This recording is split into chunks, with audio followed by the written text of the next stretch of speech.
Billionaire's daughter was blind. Until Black Boy removed something from her EYE nobody could imagine. The black limousine screeched to a halt in front of Manhattan's most expensive hospital with such force that the tires squealed against the curb. Catherine Sterling didn't wait for the driver to open her door. She exploded out of the vehicle like a storm, her $1,200 Louboutin heels hammering against the concrete, her impeccable Chanel suit cutting through the air as she practically dragged her 9-year-old daughter behind her. "Mom, you're hurting my arm," the girl whispered, stumbling over her own feet as she tried to keep pace. Her dark sunglasses, oversized and expensive, slipped down her small nose, but she couldn't adjust them because her mother gripped her wrist too tightly. "Quiet, Isabel," Catherine hissed without looking back. "We're already late. Dr. Morrison doesn't wait for anyone, not even me." But Catherine Sterling was lying. Dr. Harrison Morrison, the most renowned ophthalmologist on the East Coast, would wait as long as necessary for a client who paid $50,000 per consultation. The problem wasn't the schedule. The problem was that Catherine couldn't stand looking at her daughter's clouded eyes anymore, those irises covered by a milky haze the doctors called incurable bilateral congenital corneal opacity. Incurable. The word that Catherine Sterling, CEO of Sterling Global Investments, the woman who turned an inherited $10 million into a $3 billion empire, simply would not accept. They swept past the Italian marble lobby, past the receptionist who tried to greet them, past the other patients who'd been waiting for hours. Catherine didn't see people. She saw obstacles between her and solutions. And right now, the solution was on the 15th floor, in an office overlooking Central Park, where Dr. Morrison supposedly had access to an experimental treatment from Switzerland that wasn't yet available in the United States. Mrs. Sterling, the doctor's assistant, stood nervously as they burst through the private waiting room door. "The doctor is." "He's expecting me," Catherine cut her off, pushing through the double doors of the consultation room without knocking. Dr. Morrison, a man in his 60s with perfectly styled gray hair and gold-rimmed glasses, didn't even flinch. He simply looked up from his notes with the weary expression of someone who dealt with demanding billionaires every day. "Catherine," he said in a neutral, professional voice. "You brought Isabel, I see."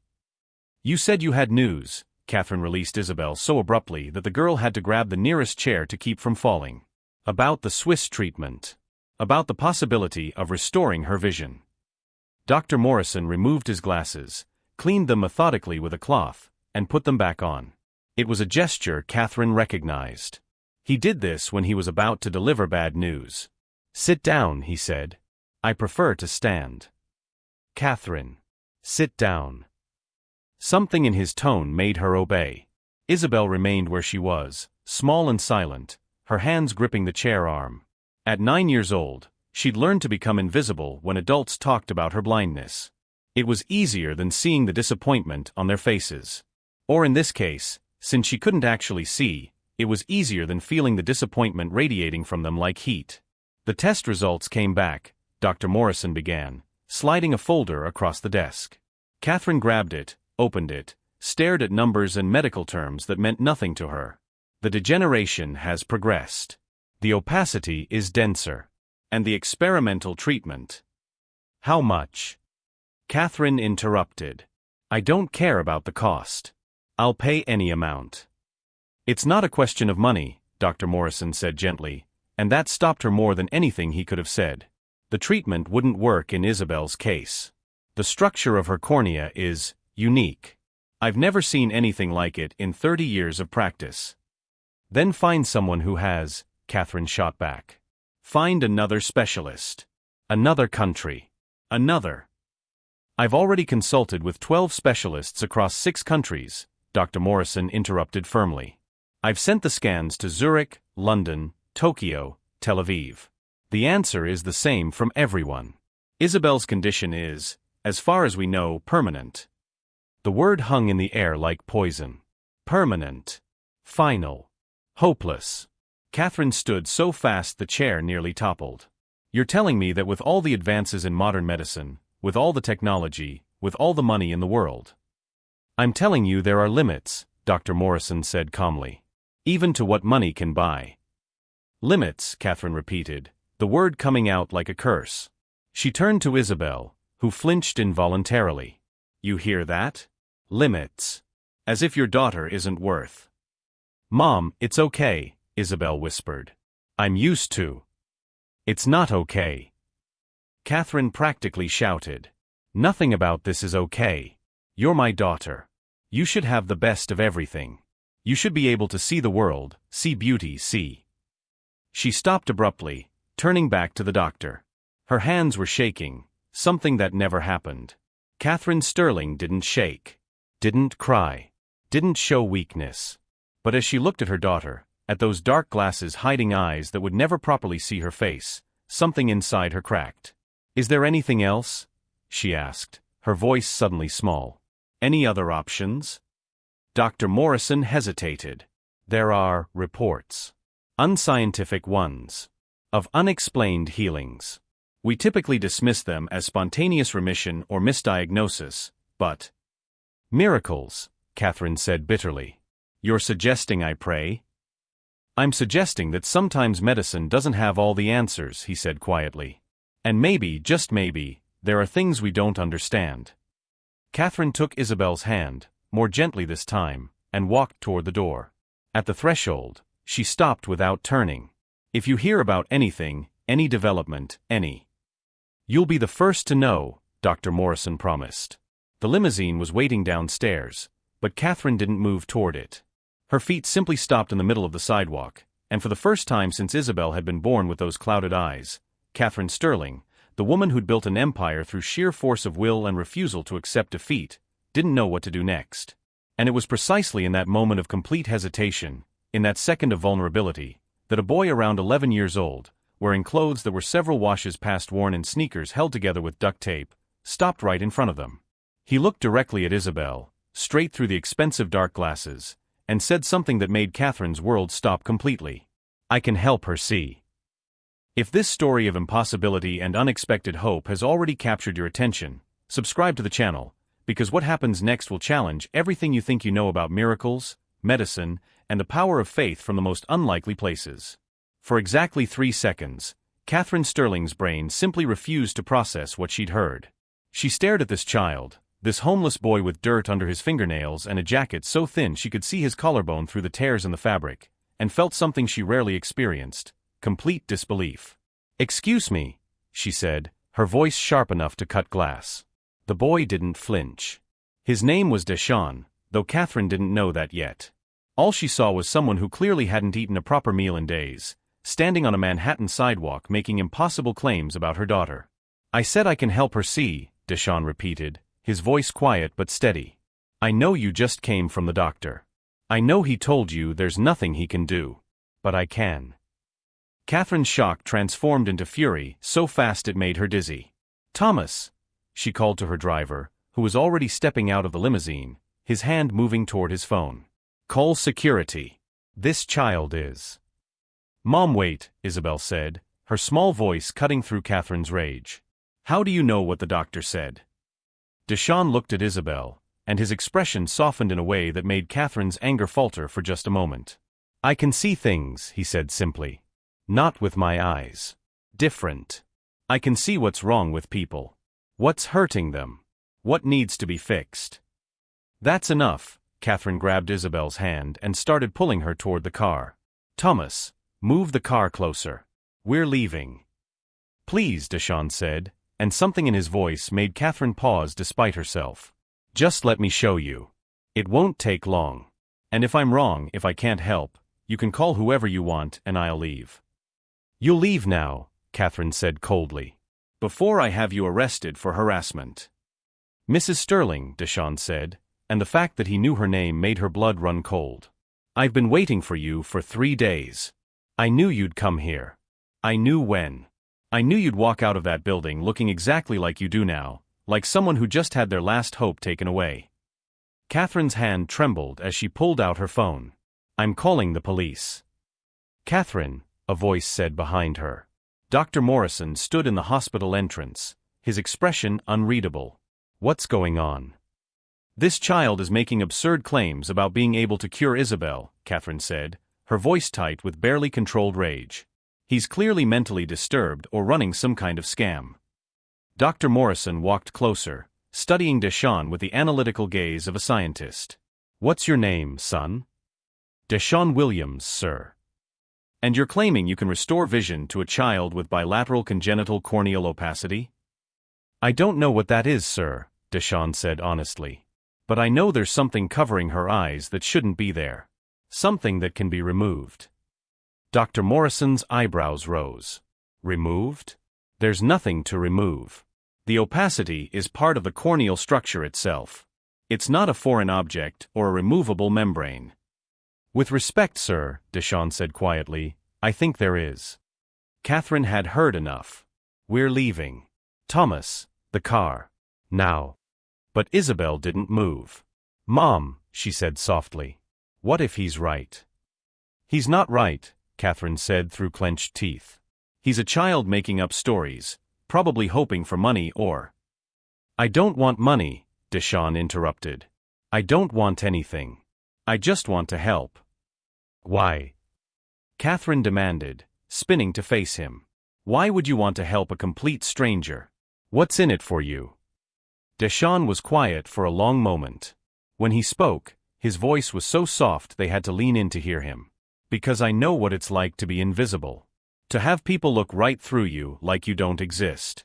And I know what it's like to want someone, anyone, to see you. The words hit Catherine harder than she wanted to admit. She looked at her daughter, at Isabel's small face turned toward Deshawn's voice with an expression Catherine had never seen before. Hope. Dr. Morrison, Catherine said without taking her eyes off Deshawn. Is there any medical harm in allowing him to examine Isabel? The doctor frowned. If he doesn't touch her eyes directly, there shouldn't be any risk. But Catherine, this is absurd. I know. Catherine looked at Deshawn with an expression that could freeze fire. You have exactly 2 minutes. If you try anything inappropriate, if you make my daughter uncomfortable in any way, I will personally ensure you're arrested and prosecuted to the fullest extent of the law. Do you understand? Yes, ma'am, Deshawn said.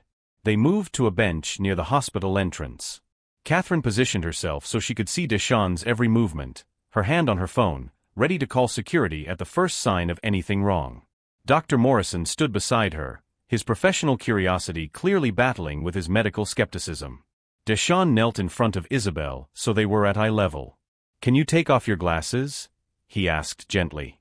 Isabel looked toward her mother, who nodded tersely.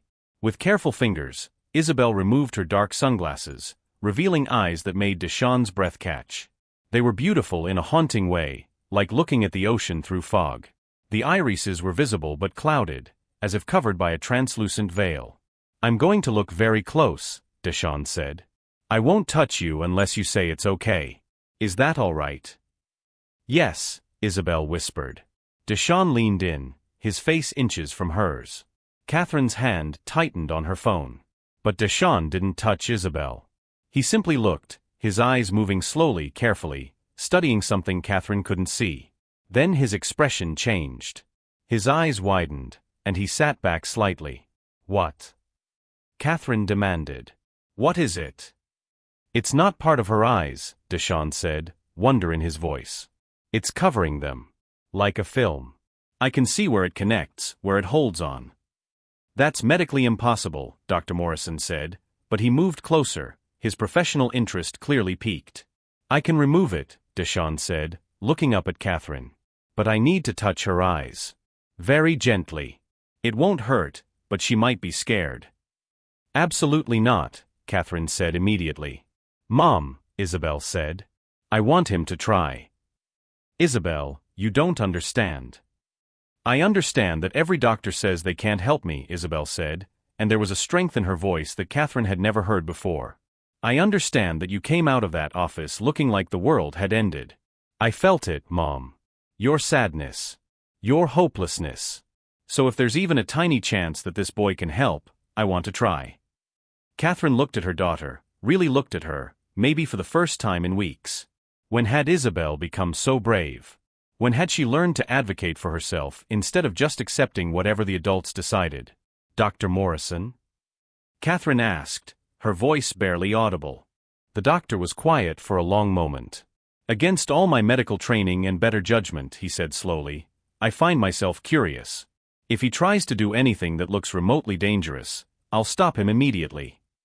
Catherine's hands were shaking again. She nodded, not trusting her voice. Deshawn positioned himself carefully in front of Isabel again. "This might feel strange," he said softly. "But I promise it won't hurt. Trust me." "I trust you," Isabel said simply. And with movements so gentle they barely seemed real, Deshawn raised his hand toward Isabel's right eye. His fingers hovered just above the surface, not quite touching.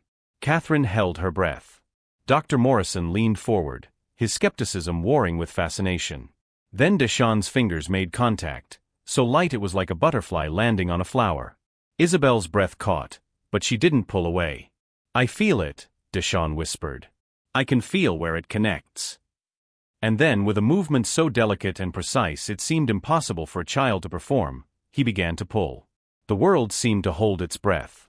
Deshawn's fingers moved with impossible precision, like a surgeon performing an operation he'd practiced 1,000 times, except he was 11 years old and had never attended a day of medical school in his life. Catherine watched, frozen, as his fingertips traced a pattern she couldn't see against the surface of Isabel's eye. "I can feel the edge," Deshawn murmured, his voice distant and focused. "It's attached in 12 places. Like roots. But they're not deep. They just need to be released." Dr. Morrison leaned so close he was practically breathing down Deshawn's neck. "That's anatomically impossible," he whispered. "There's no foreign membrane. I've examined her eyes dozens of times." "You examined them with machines," Deshawn said without looking away from Isabel. "Machines can't see everything." And then, with a movement so subtle Catherine almost missed it, Deshawn's fingers seemed to grasp something. His face tightened with concentration, and he pulled. Isabel gasped. "Stop." Catherine lunged forward, but Dr. Morrison caught her arm. "Wait," the doctor said, his voice tight. "Look." Between Deshawn's fingers, barely visible in the afternoon sunlight, was something that shouldn't exist. A translucent film, thin as a soap bubble, shimmering with colors that seemed to shift and change. It was roughly the size of a contact lens, but it moved like it was alive, pulsing gently in Deshawn's grasp. "What in God's name?" Dr. Morrison breathed. Deshawn held it carefully, reverently, then placed it in his other palm. "One more," he said to Isabel. "The other eye. Are you okay?" Isabel's right eye, the one he just worked on, was moving frantically, the pupil dilating and contracting as if seeing light for the first time. I can see shapes," she whispered, her voice filled with wonder and terror. "On this side. Just shapes, but they're there. They're actually there." Catherine's knees nearly gave out. She grabbed the bench for support, her mind refusing to accept what her eyes were showing her. Deshawn moved to Isabel's left eye with the same careful precision. This time, the process was faster, as if he'd learned from the first attempt. Within 30 seconds, a second translucent film rested in his palm beside the first. They seemed to pulse together, their shimmer synchronized like a heartbeat. Isabel's hands flew to her face, hovering over her eyes but not touching. "Mom," she said, and her voice cracked. "Mom, I can see you. I can actually see you. Your face. Your eyes. You're crying." Catherine hadn't realized she was crying. Tears streamed down her face, her perfect makeup ruined, her composure shattered. "Isabel." "You're beautiful," Isabel whispered, reaching out with trembling hands. "I never knew you were so beautiful." Dr. Morrison's phone was already out, his fingers shaking as he tried to hold it steady. "I need to examine her. Now. This is medically impossible. These membranes shouldn't exist. The opacity was part of the cornea itself, not a separate structure. I need to document this, run tests, understand how." "Dr. Morrison," Catherine said, her voice hoarse from crying. "Can you give us a moment?" The doctor looked like he wanted to argue, but something in Catherine's expression stopped him. 5 minutes, he said. "Then I'm examining both your daughter and those, whatever they are." He pointed at the shimmering films in Deshawn's hand. As Dr. Morrison reluctantly stepped away, making urgent phone calls to colleagues, Catherine turned to Deshawn. The boy sat quietly, holding the impossible objects in his palm, watching Isabel explore her new vision with an expression of pure joy. "How did you know?" Catherine asked quietly. Deshawn looked up at her, and for the first time, she really saw him. Not the homeless boy. Not the impossibility. But a child with eyes far too old for his age, eyes that had seen things no child should have to see. "I've always been able to see things," he said simply. "Since I was little. My mom called it a gift. Said God gave it to me for a reason." He paused. "She died 2 years ago. Cancer. I could see it in her, spreading, but I couldn't stop it. Can't heal everything. Just specific things. Things that don't belong." "Where's your father?" Catherine asked, though she suspected she already knew the answer. "Never met him. It's just been me since Mom died. Foster care for a while, but I kept running away. Easier on the streets. At least there, nobody expects anything from me." Catherine looked at this child, this impossible child who'd just given her daughter the greatest gift imaginable, living on the streets while she lived in a penthouse worth more than most people would see in a lifetime. "The films," she said, nodding at his palm. "What are they?" "I don't know," Deshawn admitted. "I just knew they didn't belong in her eyes. Knew they were blocking her vision. Beyond that." He shrugged helplessly. Isabel, who'd been drinking in the sight of the world around her with desperate hunger, turned to Deshawn. "Thank you," she said, and then she did something that made Catherine's heart nearly stop. She hugged him. This child in designer clothes, worth more than Deshawn probably saw in a year, wrapped her arms around this homeless boy and held on like he was the most precious thing in the world. Deshawn froze, clearly not used to being touched with kindness. Then, slowly, carefully, he hugged her back. Dr. Morrison returned with 3 other doctors, all wearing expressions of professional skepticism mixed with desperate curiosity. "Mrs. Sterling, we need to examine Isabel immediately. This is unprecedented. The medical community needs to." "Later," Catherine said, surprising herself with her own firmness. "My daughter just received her sight. She needs time to adjust, not to be poked and prodded by a dozen specialists. Catherine, this is the most significant medical discovery in decades. We need to understand." "I said later," Catherine repeated, her voice hard as steel. "You'll have your examination. You'll have your tests. But not right now." Dr. Morrison looked like he wanted to argue, but one of the other doctors put a hand on his shoulder. "Tomorrow," the man said. "We can wait until tomorrow." As the doctors reluctantly dispersed, still muttering about impossible anatomical structures and the need for peer review, Catherine turned back to Deshawn. The boy was trying to slip away, edging toward the sidewalk with the careful movements of someone used to being invisible. "Where are you going?" Catherine asked. "You got what you needed," Deshawn said quietly. "Your daughter can see. My part's done." "Your part is far from done," Catherine said, and something in her voice made him stop. "What you just did, what you are. I have questions. Many questions." "I don't have answers," Deshawn said. "I told you everything I know." "Then I'll find the answers myself," Catherine said. She pulled out her phone, made a call. "Michael? I need a suite prepared at the plaza. 2 bedrooms. Immediately." She paused. "No, not for me. For a guest. Just do it." Deshawn's eyes widened. "I'm not." "You're not staying on the streets," Catherine said firmly. "Not after what you just did. Not after you gave my daughter something I couldn't buy with all my billions." "I don't want your money," Deshawn said, taking a step back. "Good," Catherine said. "Because I'm not offering money. I'm offering something much more complicated. I'm offering you a choice." Deshawn looked at her warily. "What kind of choice?" Catherine knelt down so they were at eye level, something she never did. Her Chanel suit touched the dirty sidewalk, and she didn't even care. "You can walk away right now. Go back to whatever shelter or doorway you've been sleeping in. I won't stop you. But those membranes you pulled from my daughter's eyes are going to be studied by every medical expert in the world. Your name will be on their reports. People will come looking for you. Scientists. Journalists. Others who might not have such good intentions." Deshawn's face paled. "I didn't think about that." "Or," Catherine continued, "you can come with us. Let me provide you with a safe place to stay while we figure out what happens next. No obligations. No strings. Just safety, food, and time to understand what you can do." "Why would you do that?" Deshawn asked suspiciously. "Nobody does something for nothing." "Because my daughter trusted you when I wouldn't," Catherine said quietly. Because you helped her when I couldn't. And because. She paused, struggling with words that didn't come easily. Because you're a child who shouldn't be living on the streets, and I have the power to change that. It seems criminal not to try. Isabel tugged on her mother's sleeve. Please, she said, looking at Deshawn with her newly cleared eyes. Please stay. At least for a little while. Deshawn looked between them, at the mother and daughter who'd entered his life 30 minutes ago and somehow already changed everything. In his palm, the translucent membranes pulsed gently, proof that impossible things could happen, that the world was stranger and more wonderful than anyone imagined. Okay, he said quietly. For a little while. Catherine stood, pulled out her phone again.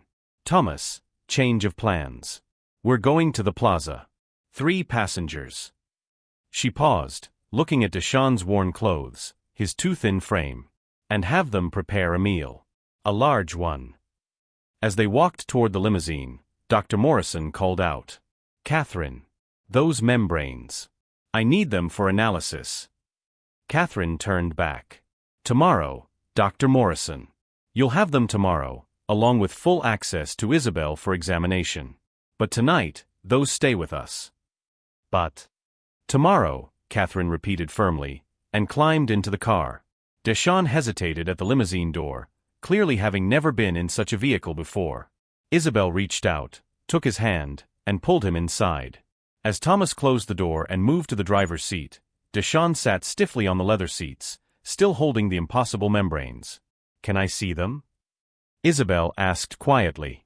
The things that were in my eyes. Deshawn carefully opened his palm.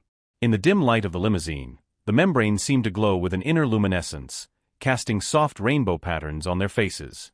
They're beautiful, Isabel whispered. Sad but beautiful. Why sad? Catherine asked. Because they don't belong anywhere now, Isabel said with the simple wisdom of children. They were in my eyes, but they didn't belong there. And they can't go back. So they're just lost. Deshawn looked at the membranes with new eyes, and Catherine saw something flicker across his face. Knowledge. Understanding. Something he wasn't saying. What is it? She asked. Nothing, Deshawn said too quickly. Just, she's right. They're lost now. But Catherine didn't believe him. In her years of building a business empire, she'd learned to read people, to see when they were hiding something. Deshawn knew more about these membranes than he was saying. The question was whether she should push for answers now or wait. She decided to wait. For tonight, it was enough that her daughter could see. Tomorrow would bring questions, investigations, media attention that would turn their lives upside down. But tonight, in this moment, she just wanted to watch Isabel look at the world with clear eyes for the first time. The limousine pulled away from the hospital, carrying 3 people whose lives had just become impossibly entangled. Behind them, Dr. Morrison stood on the sidewalk, already making calls that would set off a chain reaction in the medical community. Ahead of them, a luxury hotel suite and a night of adjustment to a new reality. And in Deshawn's palm, the membranes pulsed gently, holding secrets that nobody yet understood. The Plaza Hotel suite was the kind of opulence Deshawn had only glimpsed through windows. Floor-to-ceiling views of Central Park, furniture that cost more than most cars, a bathroom larger than the entire shelter where he'd slept last week. He stood frozen in the doorway while Isabel ran from room to room, seeing everything for the first time with eyes that worked. This is where we're staying. Deshawn asked quietly. This is where you're staying, Catherine corrected, setting down her purse. As long as you need. A hotel attendant arrived with clothing in Deshawn's size, ordered by Catherine during the car ride. Another brought food, more food than Deshawn had seen in months. He ate slowly at first, then faster, the hunger of 2 years on the streets finally catching up with him. Catherine watched him eat with an expression he couldn't read. When he finally slowed, she spoke. The membranes, she said. You said you don't know what they are. But that's not entirely true, is it? Deshawn's hand went to his pocket, where he'd carefully stored the translucent films. I told you everything I know. You told me everything you're willing to share, Catherine corrected. There's a difference. Before Deshawn could respond, Catherine's phone rang. She glanced at the screen and her expression hardened. I need to take this. Isabel, stay with Deshawn. She moved to the balcony, closing the door behind her. Through the glass, Deshawn watched her pace, her free hand gesturing sharply as she spoke to whoever was on the other end. "She's scary when she's angry," Isabel observed, sitting beside Deshawn on the couch. "She's scary all the time," Deshawn muttered. "She's not really," Isabel said. "She's just afraid. She's been afraid ever since I was born, and the doctors said I'd never see. Afraid she couldn't fix it. Afraid she'd failed me." Deshawn looked at this 9-year-old girl with new respect. "You understand a lot." "I couldn't see," Isabel said simply. "So I had to learn to understand other things. Voices. Feelings. The things people don't say." The balcony door opened and Catherine returned, her face pale. That was Dr. Morrison. "The hospital board has called an emergency meeting. Word has spread about what happened. They're demanding the membranes for immediate study." "You said tomorrow," Deshawn said. "I did," Catherine agreed. "But apparently a dozen specialists have already arrived from other hospitals. They're threatening legal action if I withhold what they're calling crucial medical evidence." "It's not evidence," Deshawn said, standing abruptly. "It's not some science experiment. He stopped, realizing he'd revealed more than he meant to. "It's what?" Catherine asked quietly. Deshawn pulled the membranes from his pocket. In the sweet soft lighting, they seemed to pulse more visibly, their shimmer taking on an almost desperate quality. "They're alive," he said finally. "Not like people or animals. But they're aware. They feel things." "That's impossible," Catherine said, but her voice lacked conviction. "Like it was impossible for me to remove them?" Deshawn challenged. "Like it was impossible for your daughter to see?" A knock at the door interrupted them. Catherine opened it to find Dr. Morrison with 2 security guards and a woman in an expensive suit. "Catherine," Dr. Morrison said, and his voice was apologetic but firm. "This is Linda Chen, hospital counsel. I'm sorry, but the board has obtained a court order. The membranes must be surrendered for medical examination immediately." "You got a court order in 3 hours?" Catherine asked incredulously. "When 12 of the world's leading ophthalmologists demand something, judges listen," Linda Chen said, holding out an official-looking document. "Mrs. Sterling, we understand your desire for privacy, but this discovery could change everything we know about ocular medicine. We can't allow it to be hidden away." "They're not being hidden," Catherine said coldly. "I agreed to provide them tomorrow." "The order says immediately," Linda Chen said. "We can do this cooperatively, or we can involve law enforcement. Your choice." Deshawn looked at the membranes in his hand, at their increasingly agitated pulsing. Then he made a decision that would change everything. "No," he said. Everyone turned to stare at him. "I'm sorry," Linda Chen said. "I said no," Deshawn repeated, closing his fingers around the membranes. "These aren't yours to study. They're not anyone's." "Son," Dr. Morrison said gently, "these membranes could hold the key to curing blindness worldwide. Millions of people could benefit from understanding what they are." "By cutting them apart?" Deshawn asked.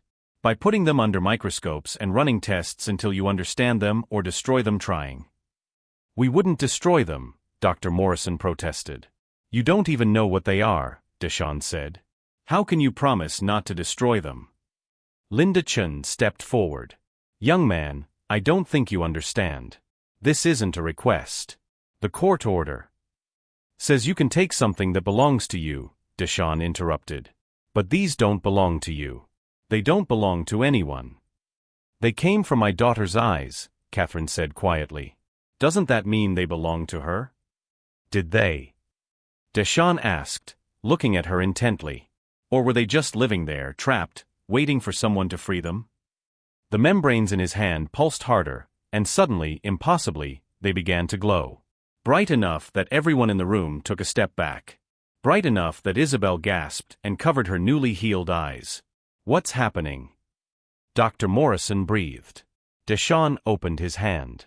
The membranes floated up from his palm, suspended in the air between them, glowing with an inner light that shifted through every color imaginable. And then, in a voice that wasn't quite sound but everyone somehow heard, they spoke. Not words. Feelings. Gratitude. Relief. Freedom. And underneath it all, a question: what now? Oh my God, Linda Chin whispered, her court order falling from her nerveless fingers. They're sentient, Dr. Morrison said, his scientific certainty crumbling. They're actually sentient beings.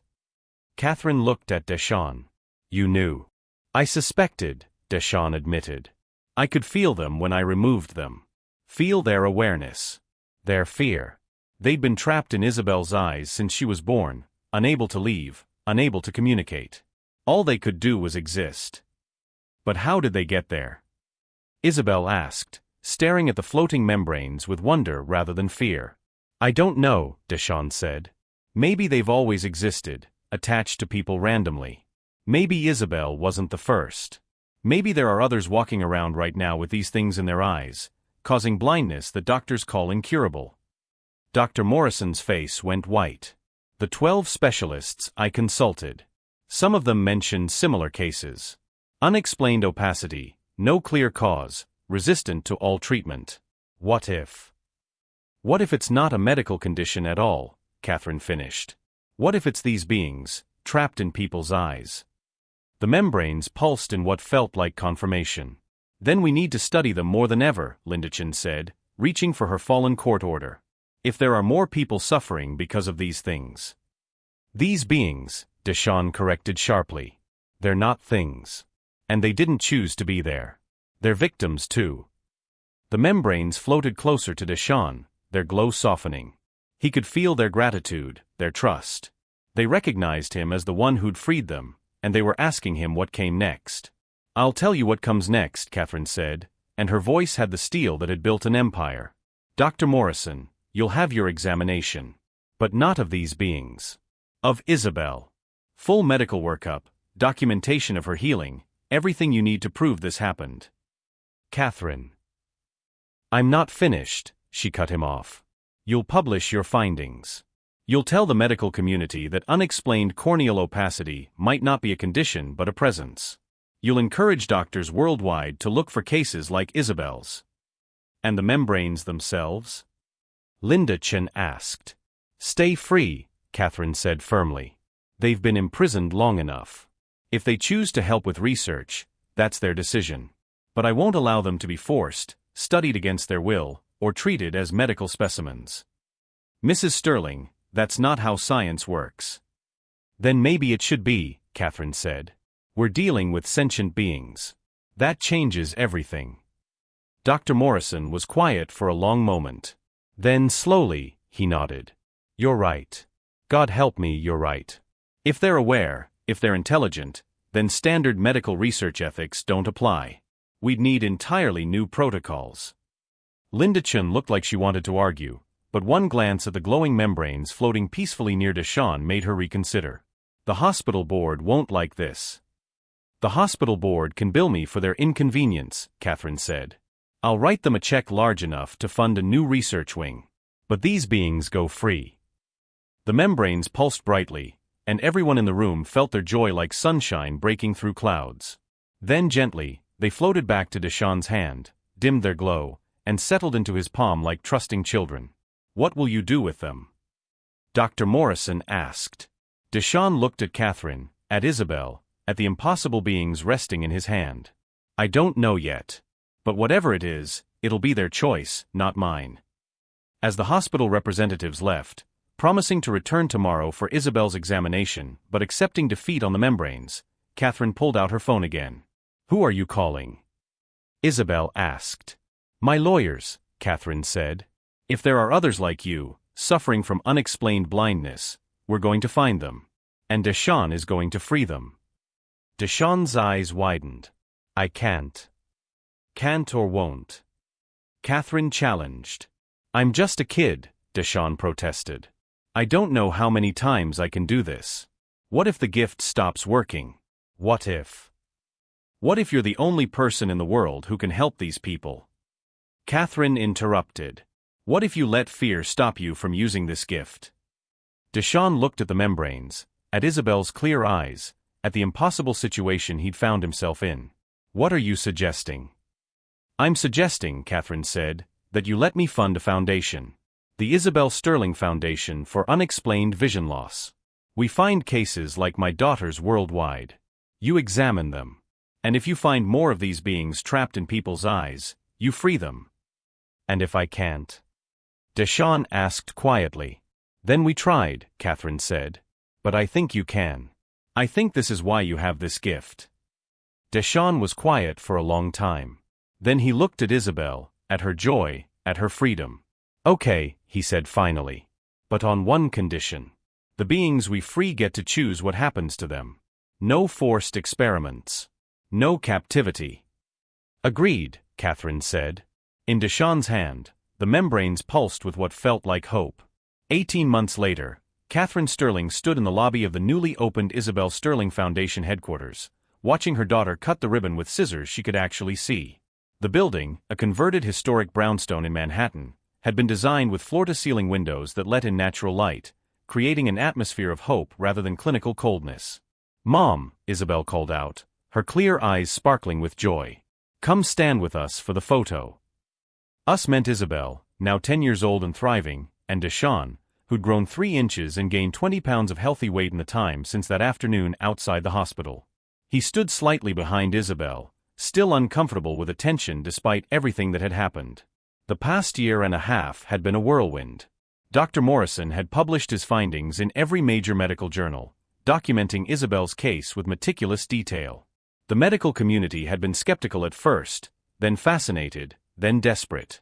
Within 6 months, the foundation had received over 3,000 applications from families with children suffering from unexplained vision loss. Deshawn had examined 47 of them. In 32 cases, he'd found the beings, the translucent membranes that shouldn't exist but did. 32 children who could now see because of a homeless boy with an impossible gift.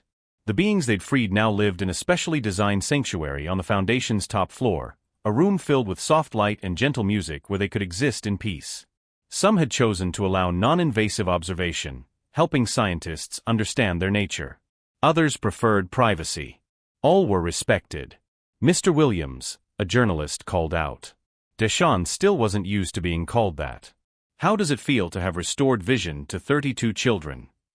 "It feels like I'm doing what I'm supposed to do," Deshawn said quietly. "What my mom would have wanted me to do." The journalists scribbled notes. Deshawn's story had captivated the world, the homeless boy with miraculous abilities, now living with a billionaire whose daughter he'd saved. The media had tried to make it a fairy tale, but the reality was more complicated and more beautiful than any story. Catherine had offered Deshawn adoption after the first month, but he'd refused. "I had a mom," he'd said. "Can't replace her.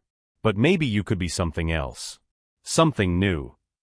So Catherine became his guardian, legally responsible but not trying to be his mother.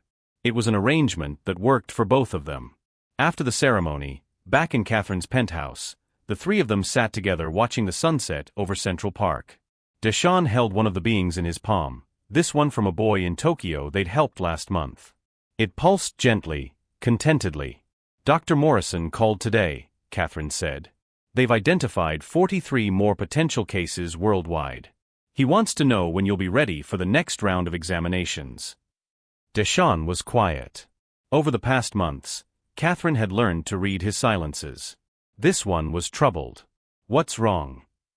Isabel asked, more perceptive than any 10-year-old should have to be. "I've been thinking," Deshawn said slowly, "about why these beings exist. Where they come from. Dr. Morrison and his team have studied them for months, and they still don't know. They're not biological. Not exactly. They don't fit into any category we understand." "Does it matter?" Catherine asked. "We know they accidentally cause blindness. We know you can remove them. Isn't that enough? What if it's not an accident?" Deshawn said, looking at the being in his hand. "What if they're supposed to be there?" Catherine and Isabel both stared at him. "That's crazy," Catherine said. "Why would beings that cause blindness be supposed to exist in people's eyes?" "I don't know," Deshawn admitted. "But I've been noticing something. Every child we've helped, after they regain their sight, they're different. More aware. More connected to people's feelings. Like Isabel." Isabel nodded slowly. "It's true. I notice things now I never noticed before. Not just visual things. Emotional things.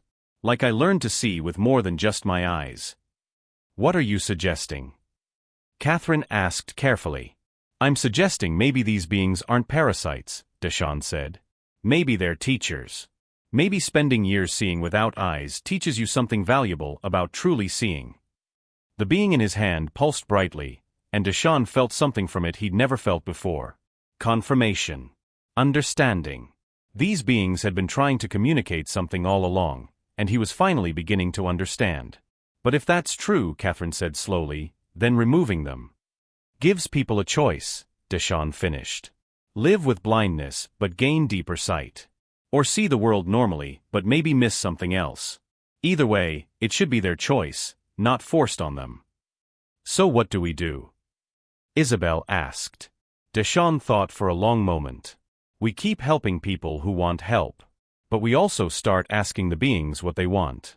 Really listening. Maybe some of them want to be removed.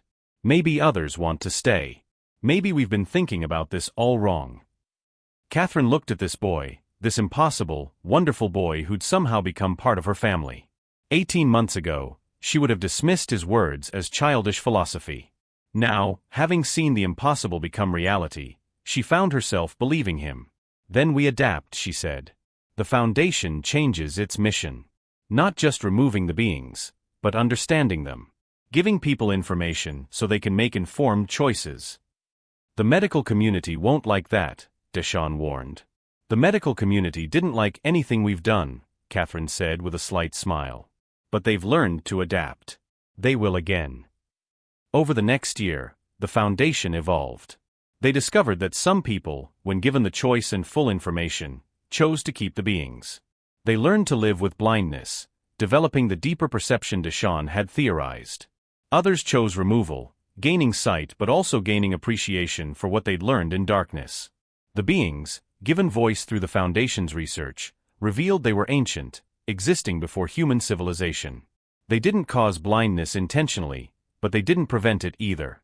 They simply existed, and their presence had effects, both limiting and expanding in different ways. On the second anniversary of that day outside the hospital, Catherine, Isabel, and Deshawn returned to the same spot. Catherine had bought the bench where Isabel first received her sight and had it installed in the Foundation lobby with a plaque. Here, the impossible became possible. May we never stop believing in the impossible. Do you ever regret it? Catherine asked Deshawn as they stood on the sidewalk. Taking me up on my offer? You could have walked away that day. Every day I think about it, Deshawn admitted.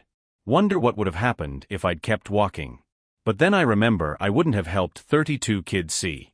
Wouldn't have learned what the beings really are. Wouldn't have found a place to belong. Is this home now? Isabel asked. Really home?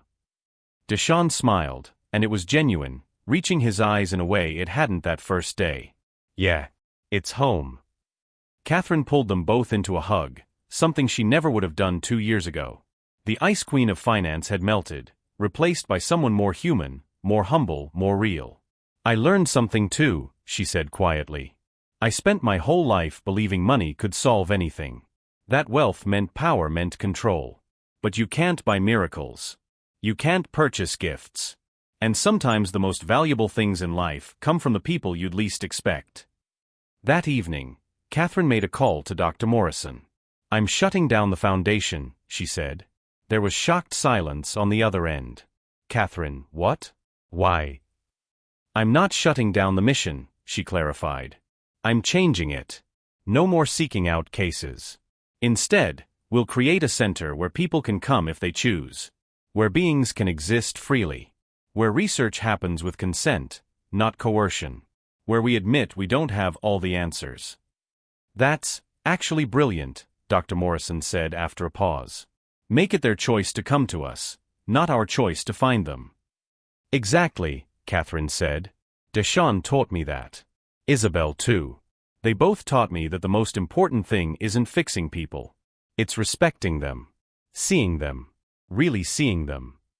3 years after that first impossible day, Isabel Sterling, now 12 years old, stood before an auditorium filled with medical professionals from around the world. Deshawn sat in the front row, still uncomfortable with crowds but there to support her. I was born blind, Isabel began, her voice clear and strong. And for 9 years, I lived in darkness. My mother spent millions trying to cure me. The best doctors in the world told her it was impossible. They were wrong. She paused, looking at Deshawn, who nodded encouragingly. But they were also right.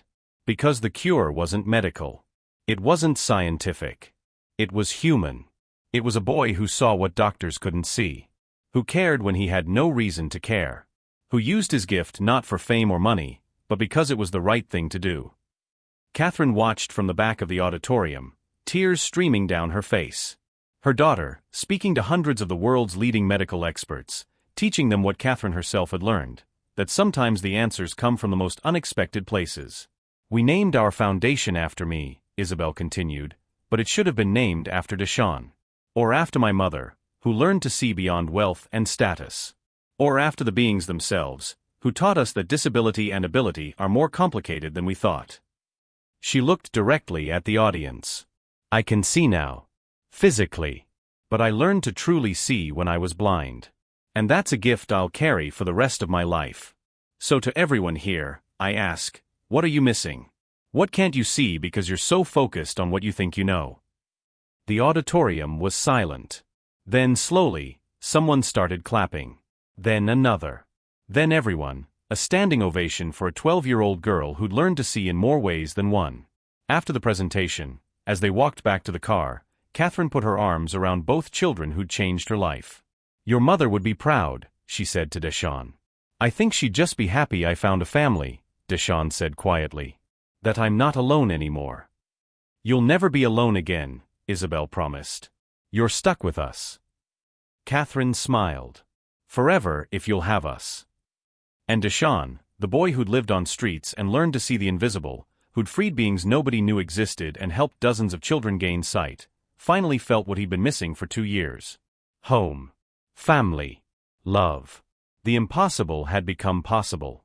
And in doing so, it had taught them all what really mattered. Not wealth, not status, not even sight itself, but the ability to truly see each other, to care for each other, and to recognize that miracles don't come from money or medicine, but from the human heart willing to help, to hope, and to believe in the impossible.